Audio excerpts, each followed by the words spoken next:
Hello everybody, it's Vertical Sandwich. This is going to be a hard book review, but we're going to do it anyway. Boom. The Snow Queen by Joan D. This is Vinge's ex-wife, who might have been his current wife at the moment. She won in 1981. This is the 35th anniversary edition.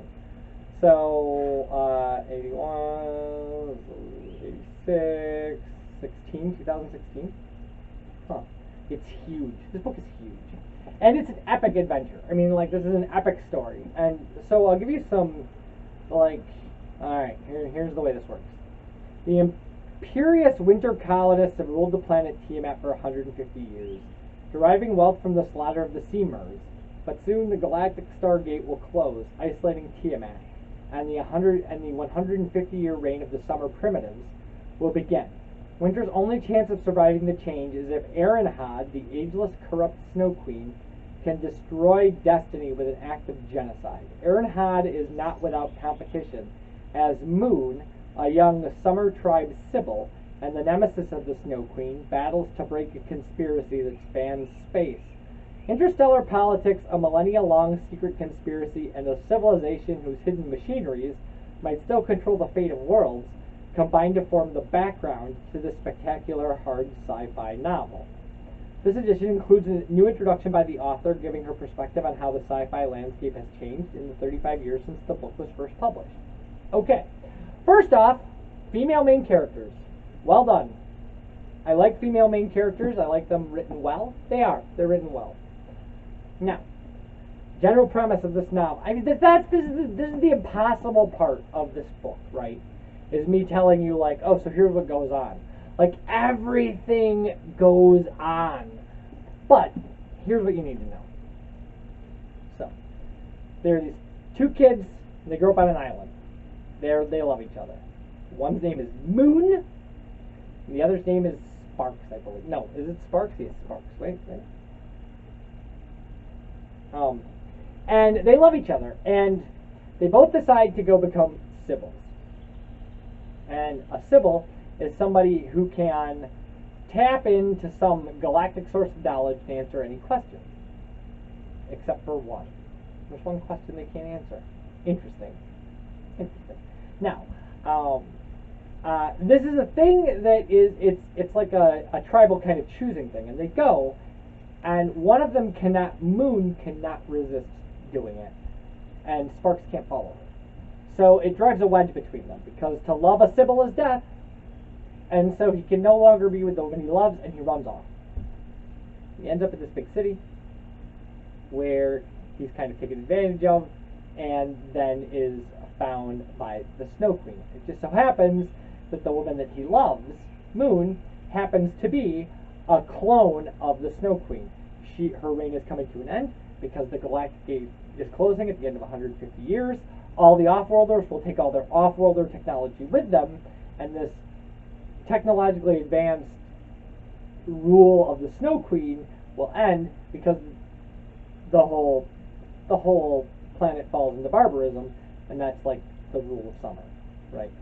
Well, her idea was to clone herself and plant a bunch of like clones among the summer people, so that like she could find a way to like rule in the summer as well. Boom. That's the thing. Very obvious. And then like one of her clones becomes a sibyl and like falls in love with this kid, and then the kid runs away, and she finds the kid because it's all part of like her plan, and her plan is weird and convoluted, and like she has, so like where we're going to pick up in this novel is she's found this kid, and he has challenged her. She has a lover. He has to be an off-worlder, and his name is Starbuck. It doesn't, like, that's just his name. Like, that's just the title of, like, the Snow Queen's lover is always called Starbuck. Doesn't matter who holds the thing. That's not his actual name. He has a name. He's an off-worlder. But, like, you can challenge, and if the Queen accepts, then the winner will become the new Starbuck, or remain Starbuck.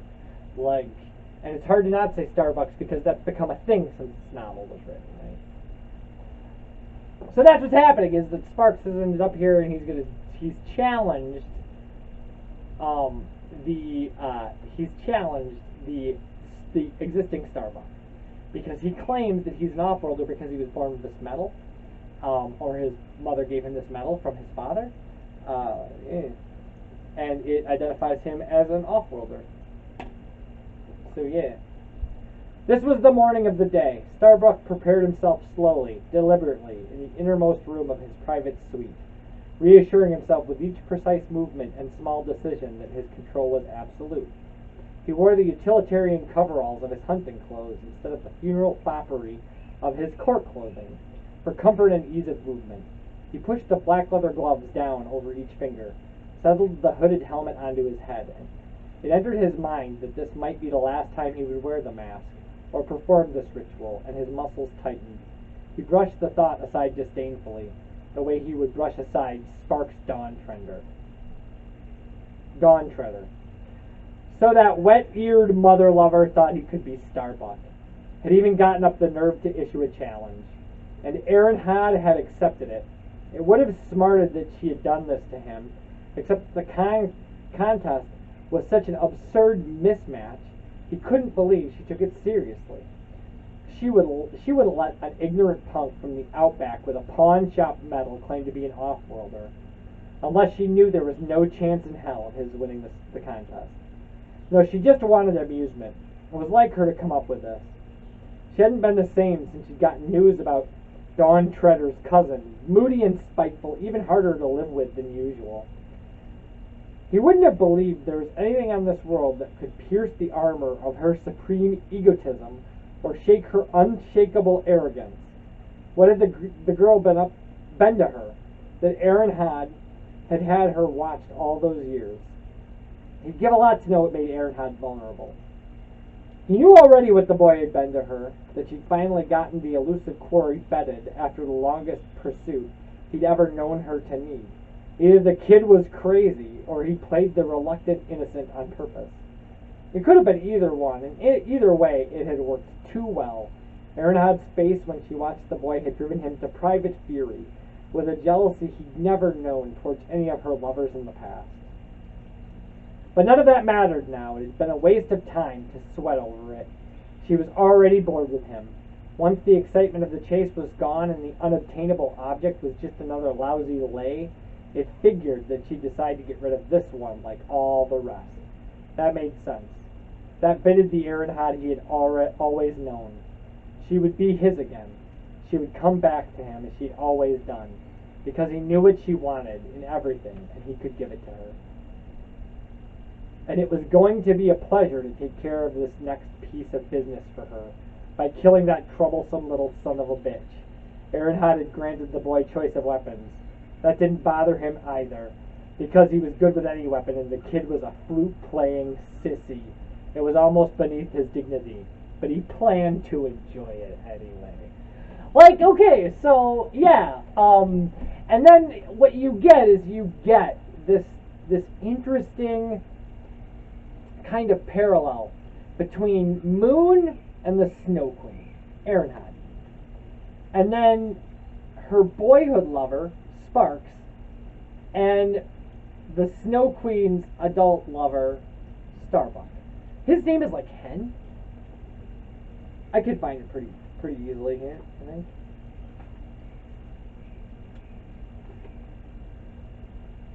Hearn. His name is Hearn. So yeah, like there's this parallel between Hearn and Sparks, and then like Moon and Erenhad, and them kind of as couples. And at some point during the novel, like Sparks kind of is made to be more like Hearn by his love of Erenhad, and he loves Erenhad because of what he sees of Moon in her. And these characters become, and then at some point Moon realizes what Sparks has become, and she starts trying to work to divorce him from Erenhad, and it becomes a very, like, the way these characters interact with one another and become either resist becoming the things that they despise or become the things that they despise because of going after the things that they desire. It's amazingly well done. This is an epic tale of character development. And is there a society that surrounds it that's kind of interesting and unique? Yes, there is. Does it matter as much as the characters? No, not even a little, not even a tad, not even a tiny bit. Like nobody, like I know that there's a winter world and a summer world, and there are these people and all these kind of things, but yeah, meh. I mean, there's a supporting cast of characters that are as kind of wonderfully amazing, right? But what matters far more are those four characters and how they change and shift, and what kind of love and faithfulness means to them, to Earnhardt and her, and to Moon and to Sparks. And you won't like what it means to each of them in particular, probably. Like, how love serves Sparks is different to how love serves Moon, and how love serves Hearn is different than how love serves Earnhardt, and kind of... This book is all about what love means to an individual, right? It's in the notes in the back. I don't even. This is not an opinion. The book is supposed to make you ask the question. There's questions for discussion in the back of this book, which you don't have in a lot of books. And one of those questions is, what length would you go to for love? And the answer for some characters in this novel are crazy lengths. Crazy lengths. And, how Moon is not what Earnhardt is, even though Earnhardt really thinks she is. And how clones are not the people they're cloned from. And how, that reality, really breaks some of these people. Sparks is in love with Moon, not with Earnhardt. But because he's in love with Moon, he becomes what Earnhardt wants him to become. And, so then when Moon finds him, she's just like, I love you, I love Sparks. And he's just like, but I'm not that anymore. Like, I've become, it's just amazing. It's amazing what she does with these characters. You won't like it. Takes these characters that you genuinely likes and goes like, I'm just gonna make this guy a murderer, and you're like, no, no, you can't do that to Sparks. I like him, and she makes him irredeemable. And Moon still loves him, and it's a problem for your conscience. As to what's going on with Sybils and kind of space travel and these societies that pull themselves out, that's just icing on the cake for how good she does kind of this, right? Should you read this? Yeah, it's like a crazy sci-fi fairy tale about love and twisting people apart and people becoming other people and whether or not they're still the same people. It's great. What clones mean and kind of the society and stuff, and what happens to Earnhardt and Hearn is great, and what happens to Moon and Sparks is also great, and you'll hate it and you'll love it at the same time. And you'll be interested, and it's a good book. Just read The Snow Queen. It's a long book. Like I said, it's an epic tale of a society over the course of several years, but it's good that way. It's so good. It's so good. And what it means to be a Sibyl and why Sibyls exist, and what the Murs are, and why their blood grants immortality, and there's all this stuff going on, and you should just dive in. You should just go to, I want to read The Snow Queen. Yes! Don't be fooled by this beautiful picture on the front. It's not some weird fantasy novel. It's a weird science fiction fantasy novel that is, like I said, the epic tale of four characters plus some supporting characters who are as intriguing, which is great. I loved this. And I thought I would hate it, but I loved it. Very good book. Check it out. Snow Queen. Well worth the time in the read. And I will see you guys in a different session because I've actually filled up an SD card. 6 books is about all I can do. Is it 6? Yeah, it's 6. So yeah, in another session when we will do a different Hugo Award winner. Because I had 7 piled on the table here, but I can't do the last one. So I'm sure it'll be early in the next session. So I will see you guys for another session after I've cleared out this memory card. You guys take care. Read this book, Snow Queen, 1981, Joan Vinge. Boom. Bye.